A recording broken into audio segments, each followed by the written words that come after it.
Be'ez Hashem Yisborach, we begin Perek Shvi, the 7th chapter in the Hilchos Shechitah, in the laws of slaughtering, the Rambam Sefer Kedusha, which we finish off the list of the 11 types of organs that have the tarfus of Nekuva, which is in the list of the 8 different tarfus that the Rambam had described in the prior Perek. Here we finish off the 11th one, which is discussing that of the lungs, which if that is perforated, and as it relates to Shinamar regarding a change of a discoloration in the lungs. And Halacha after Rambam opens up with what's called a hole, or as well-known sirchis, which are well-known in the kashrus regarding the lungs after a shechitah, to check those as it relates to the lungs for the laws of tarfus. Says the Rambam, Shnei karaimis yesh al areya. There's 2 membranes on the lung. If one is perforated with the other one, it's permitted. Again, it's not making a mortal defect in the animal. Now, the nikvush name, treifa. But if both of them are perforated, it's going to be a treifa. Now, even if the whole entire upper membrane has been peeled away and it's not here anymore, muteretz is permitted because you still have the lower one. Now, if regarding the bronchioles, that there's a hole from the area of the chest going downwards, even just a little bit, then treifa is going to be a treifa, because that area is still qualified as the lungs, and not like the gargaris, not like the other part of the system that it's connecting to. And because we don't consider that as although this is all part of the respiratory system, and this is what we call the windpipe, so since it's not really part of the kana in the fact of which the kana is the place of where the shechitah by the neck is done, so here this kana, although it's the windpipe, but it's minachaz lamat, it's lower down from the chest. So we really consider that as already part of the lungs, although we haven't yet reached the lungs. But those bronchi, those pipes, as the saying is, the windpipe, it already have finished that qualified area of the kana, and rather it's going to have the halacha as that of the reya of the lungs, and therefore it's going to be considered, like we're saying regarding the lungs, is one of those, if even a mashu has a hole, it's going to be considered as a treifa. Halacha beis, hischel b'shechitah. Let's say someone started the slaughtering. B'shachat kalakan, and he slaughtered the whole windpipe, v'achkach nikfa reya, and then he punctured a hole in the lung, v'achkach kamar shechitah, and then he finished the slaughtering. Hariz a treifa, it's considered a treifa.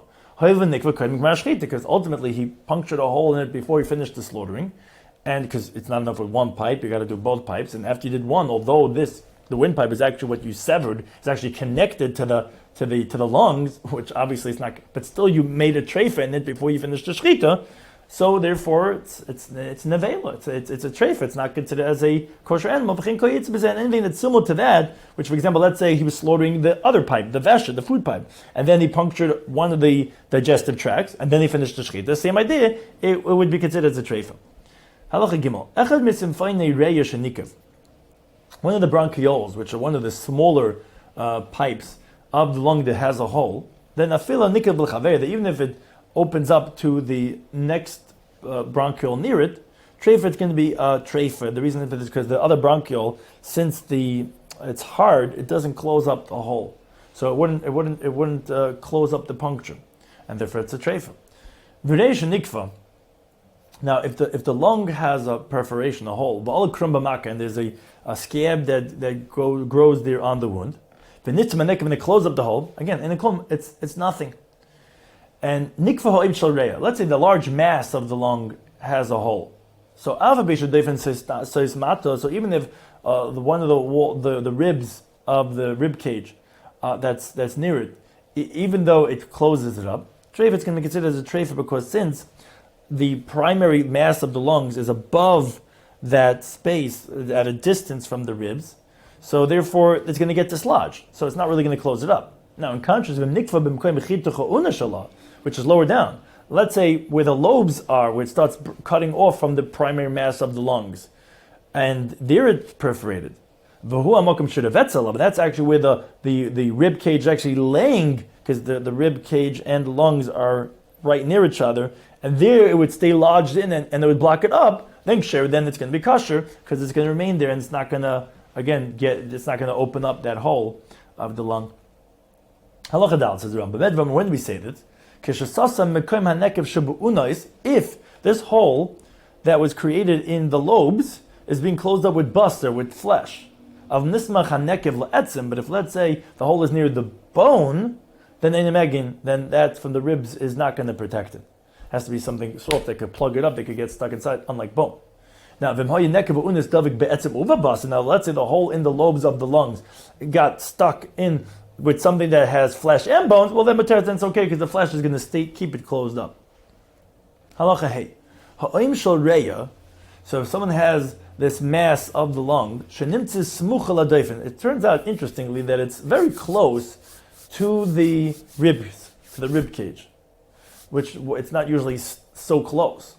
So, whether it develops some growths, which are these types of bubbles that are filled with some type of pus that's near the place of where it's close to the rib cage, or whether it didn't develop these growths, we're concerned that maybe there's a hole, because when there's a hole, so then the mucus comes out, and then it's sticky, and the viscous liquid keeps it stuck to the rib cage.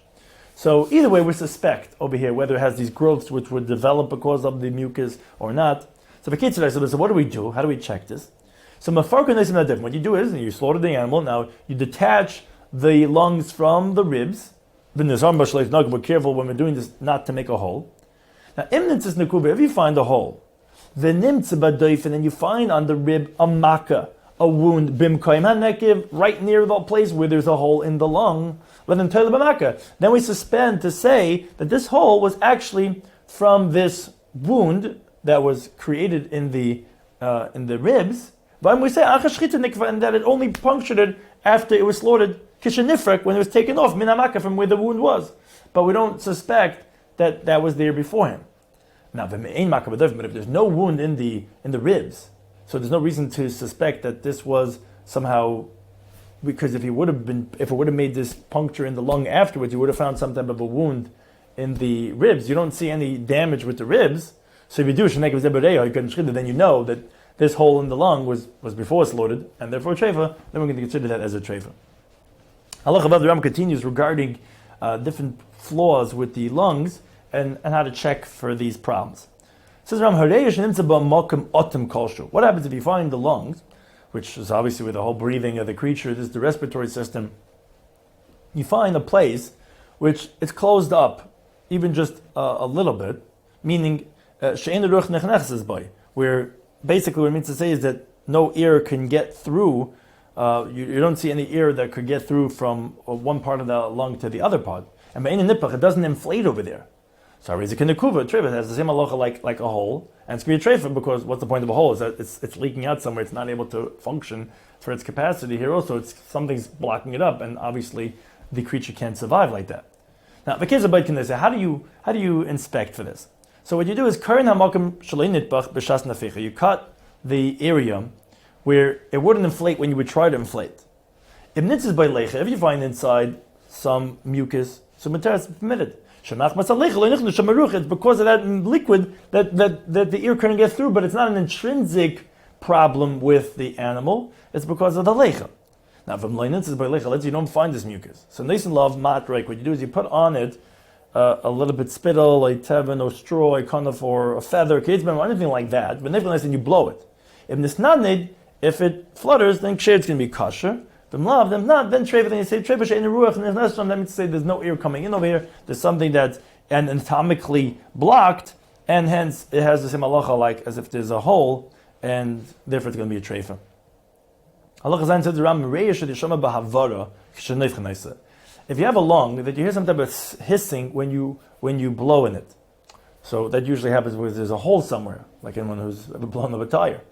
If you recognize the place of where the sound's coming from, so what you do is so you put on either some spittle or some straw or like similar like that. If it flutters, then you know there's a hole over there, treifa, and it's going to be a treifa.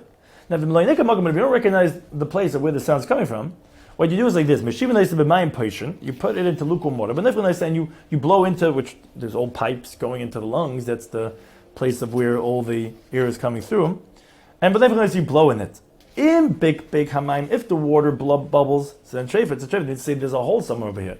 If not, be doing, that you know it's only the lower membrane that has a hole, and what's making the noise is because the ear is getting stuck, it's going between the two membranes. Therefore, you hear this small faint sound when you're blowing in, but again, it's not a treifa, because like we said, regarding the lungs, you need to have both holes to have a hole, one opposite the other, and here it's just on one side, and it's just moving in between, and that's where the sounds come from, therefore it's not going to be a treifa.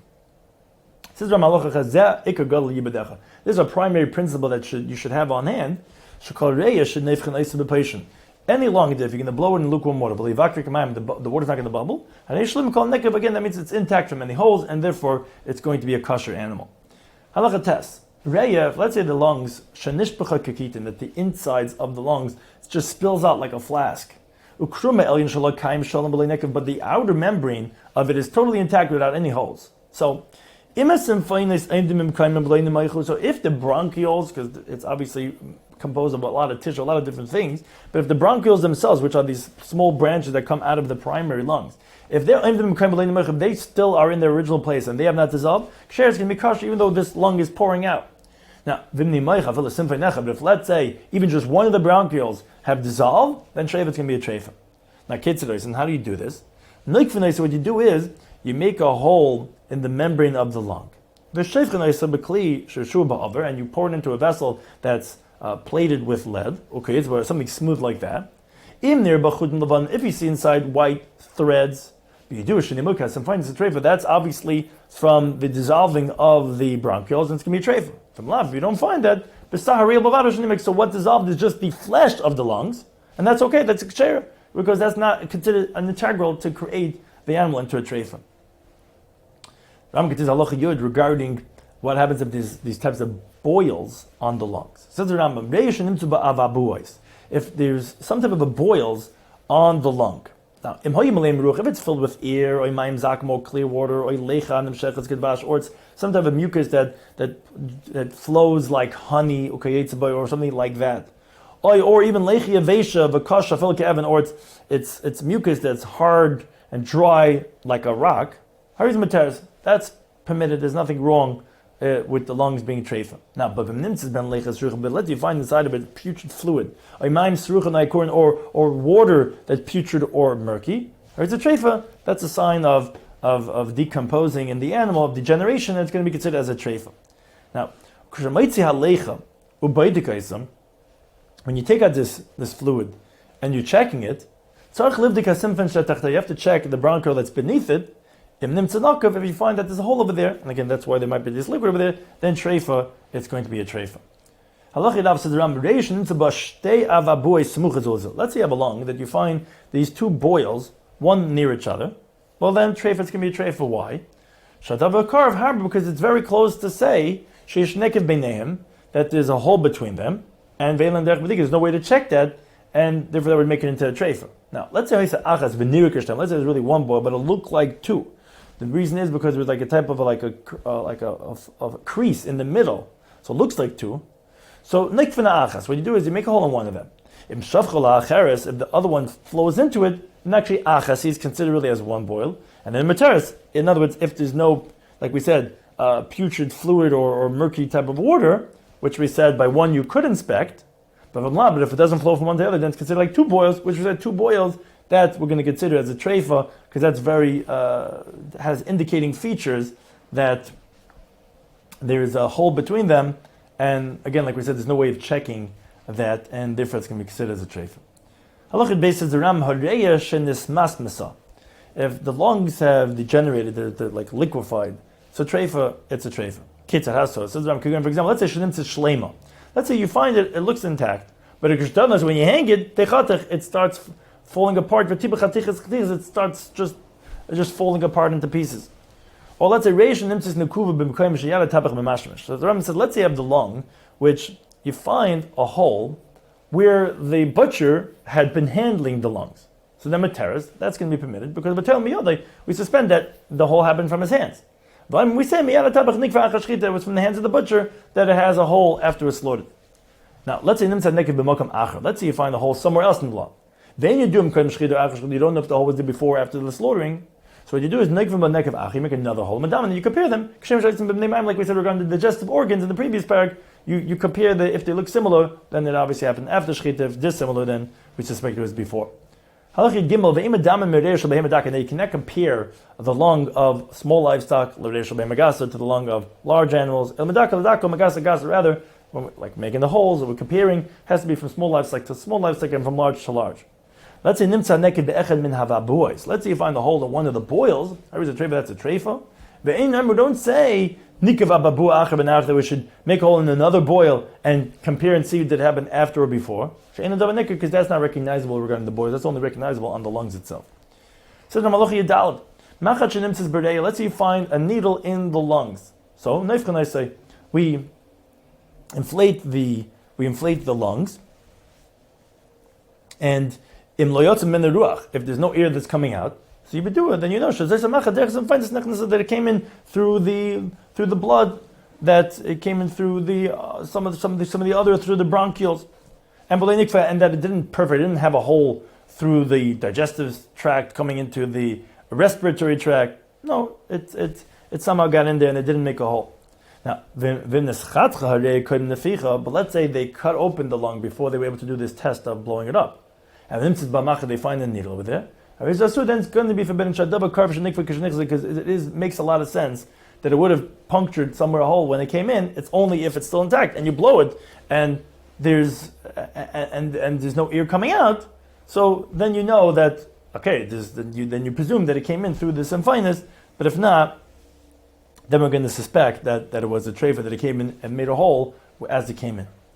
If there's a worm that is found in the lungs, and actually it actually bores a hole through the lung and it comes out. You find this worm coming out of the lungs. And now there's a hole here because of the worm as it came out. There's a metas, it's permitted. And the reason the Cheskasa, we presume that it was after it's slaughtered that the worm made a hole and came out, but that it wasn't there beforehand. And the fact that there's a worm doesn't make it into a treif. Now, the Rambam continues now regarding different colors, discoloration of the lungs. Says the Rambam, Yesha Maris, there are certain colors, hues, shades, that if the organ changes the color to a bad color, it's like as if there's a hole over there. And the reason is because that flesh that changes color to these colors, it's like dead flesh. And it's like as if this flesh that changes its colors, in the matzah, it's like it's not here, which is like there's a hole. So this says a pasuk in Vayikra that talks about that of tzaras. This is a michias basachai, and you have a spot of raw flesh, baseis, in where the neg of tzaras is with the blemishes. So too, like the pasuk says, basachai, and the day that you can see raw flesh in it. The inference is the other flesh that changed colors, meaning they were discolored, like in the tzaras, that einachai. It's not considered quote living. It's like it's dead, and hence it's going to be considered as a tarfus. So as Ram continues halacha design, it says reish and nishtana marau. Now specifically regarding the lungs that we're discussing, it changes colors. Beimar kula, whether all of its color, or beimar miktasa, whether some of its color. Im nishtans lamar hamut, if it changes the color to a permitted color, afan nishtans kula, then if the whole thing changes color, the mutas can be permitted. But from nishtan lamar also, if it changes the color to a prohibited color, I feel kosher even just a minute amount, like we said, the tarfus in these, like in the lungs, even a minute amount, treifas can be a treifa. As we said, Shamar ha'asa keneka b'chashav, because the problematic color is like a hole, like we just explained, and a hole in the lung, even a minute amount, is going to make it into a treifa. So the Ram Haloch Yidzayin says, B'chamish maris asuris yishburiya. There are 5 problematic colors in the lungs. They are shchar kadyoy, black like ink, a yeruka, or a greenish yellow, ke'en kishus like hops, a ke'en chelman beya, or yellow like the yolk of an egg, a ke'en chariya, or that which is like that of safflower, like kamar basar, like the color of meat. Now, for chariya, the Ram explains safflower, who had sevesh or tzevim b'habagan, that's the dye that they use to color garments. It's comparable to hairs that are a little bit red, but not just lirika, and they're leaning towards a goldish, a yellowish. Halach yitzches. Now, nimtzis kein chadoy shel dekel. Let's say you find the color is like that of the branches of a palm tree. Then nice misafik. Then we would make it forbidden out of doubt. Because it's very close to the forbidden colors, because it's a little bit reddish, a little bit goldish, so it has some of those colors. Now, all these colors will not make the lungs prohibited until you blow it up, and you handle it with your hands. And in the because then if when you do the blowing and you handle it, it goes back to the permitted color, then Mutar is going to be permitted. But if it remains in these forbidden colors, only then will it be forbidden. Halacha Yitz says but now there are 4 permitted colors regarding the lungs, even though it's changing colors. And they are shchayra kekachel, it's black like blue, it's like a bluish black. Or yudu kekachatz, or it's green like leek. Or yaduma, or it's red. Or kamarakav, or like the color of the liver. And the and even if the whole lungs was patches and patches, or nekudas or dots and dots, from these 4 colors doesn't make a difference. It has the all permitted colors, and we don't care if it's changing from one to the next, as long as it has the permitted colors, it's going to be not a treifa. Now, Halacha Chavter continues regarding what happens if a bird falls into a fire, regarding as it relates to the laws of Tarfus, and also regarding the discoloration. If a bird falls into a fire, and its heart changed colors to be green, or its liver, or its craw, or its digestive tract turns red, even the minute amount, it's a treifa. It's going to be a treifa. And the reason it is, because all those which are green that turned red, or those which are red, like the heart, that became green, or because of coming into the fire. But when it comes to foul, it's like it was taken away, and that's this discussion of color affects it's a sign of a real effect on it. With treifa, it can be said as a treifa. Now, but this is only sheyamdu b'mara zeh, that it retains this color, this discoloration, after you cooked it a little bit, and you handled it. If even after that it still has this discoloration, then it's going to be forbidden. Now, halacha chafal of kol oif, any bird that you find that its liver is kamar b'nim aim, is like the color of the digestive organs, or one of the other digestive organs changes color. And it still has the discoloration even after you cooked it and after you handled it, like we explained. So then then you know for sure that it fell into a fire. The nechmer b'nei meyav, and that its intestines had been burnt with treifa, and by birds it can be considered as a treifa. Now, not only that, regarding the intestines of a bird, even if you don't find anything different about them. But when you cook it, it changes colors. And those which are green turn red, and those which are green turn red, the green to red and red to green. Then you know for sure that it fell into a fire.